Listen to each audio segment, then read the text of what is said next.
ආයිබෝවන් දුවේ පුතේ. ඔන්න අද අපි බලන්නේ ශිෂ්‍යත්වයට ඕන කරන සිංහල කොටසක්. අපි අද බලන්නේ නිවැරදිව වාක්‍යයක් නිර්මාණය කරන්නේ කොහොමද කියලා.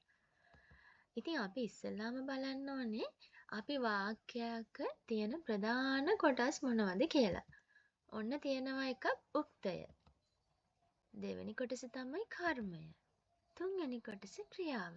මේ ක්‍රියාව කියන එකට අපි ආඛ්‍යාතය කියලාත් කියනවා. අපි දැන් බලමුකෝ වාක්‍යයක් හදලා.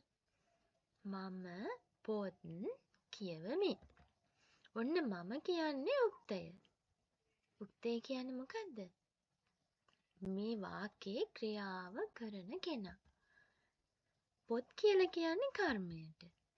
කියවමි කියලා කියන්නේ මේ වාක්‍යයේ තියෙන ක්‍රියාව නැත්නම් ආඛ්‍යාතය.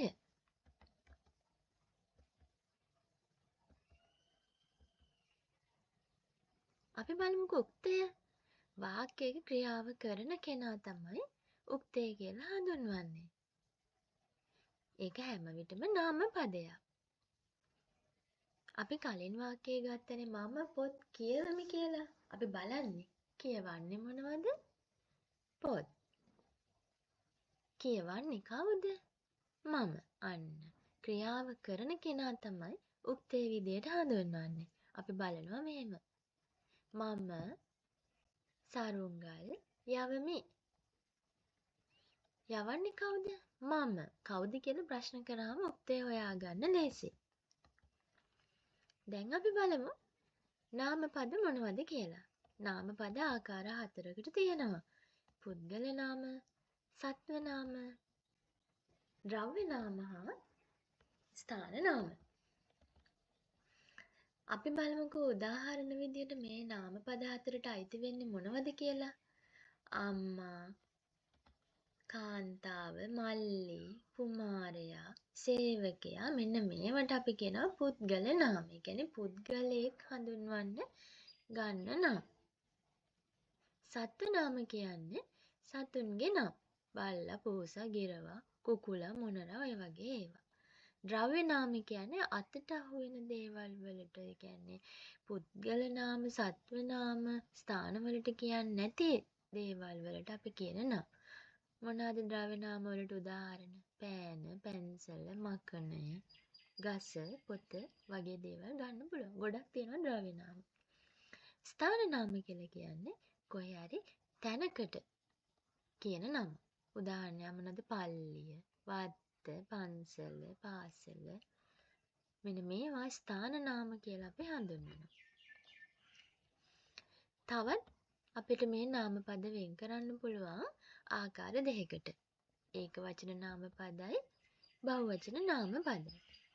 ඒක වචන නාමපද කියන්නේ පුතේ එක්කෙනෙකුට කියන නාමපද. බහුවචන නාම කියන්නේ පද කියන්නේ ගොඩකට.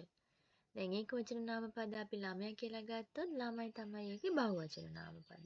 ගුරුවරයා නම් ගුරුවරයෝ. පොත නම් පොත්. මේක ගොඩාක් වෙලාවට අහනවා පුතා.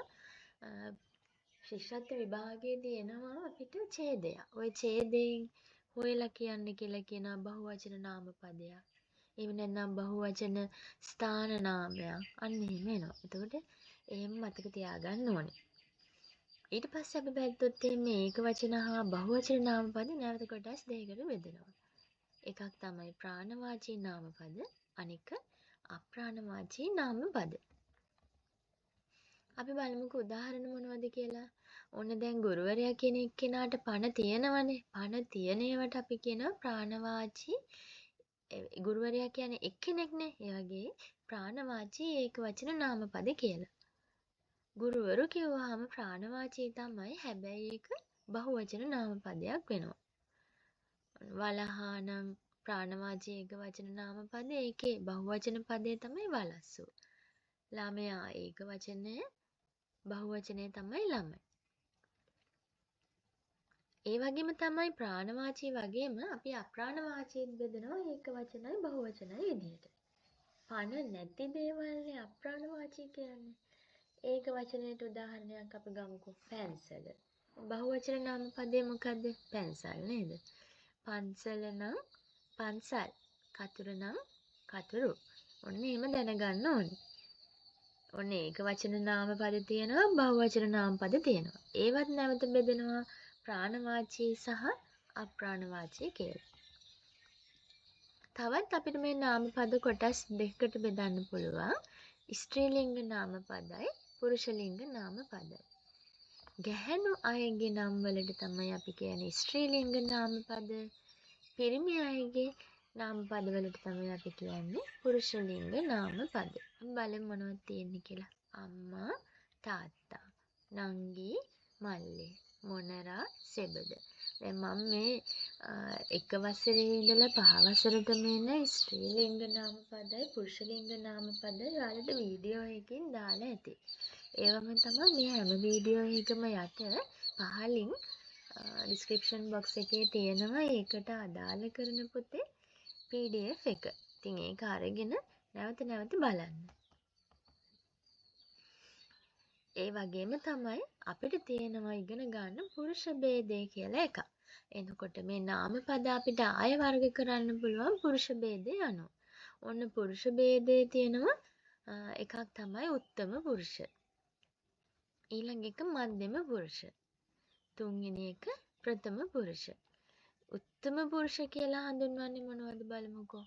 උත්තම පුරුෂ වලට අයිති වෙන්නේ දෙකයි. ඒකෙත් ඒක වචන නාම පදය මම බහුවචන නාම පදය අපි. මෙතනින් එහාට උත්තම පුරුෂ වලට අයිති වෙන්නේ නැහැ. උත්තම කියන්නේ උතුම් කියලා මතක තියාගන්නකෝ. එහෙනම් මේකට අයිති වෙන්නේ මොකද්ද? මම සහ අපි.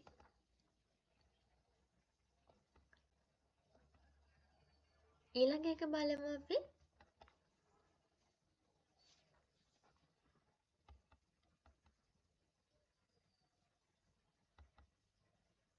ප්‍රථම පුරුෂ නාම පද. උත්තම පුරුෂයටයි මධ්‍යම පුරුෂයටයි අයත් නාම පද හැරුණාම ඉතිරි නාම පද අපි හඳුන්වනවා මොනවද? ප්‍රථම පුරුෂ නාම පද කියලා.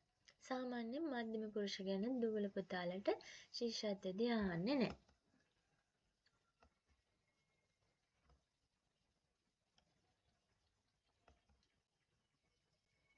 දැන් මධ්‍යම පුරුෂ නාම පද අපි නිකමට ඉගෙන ගමුකෝ.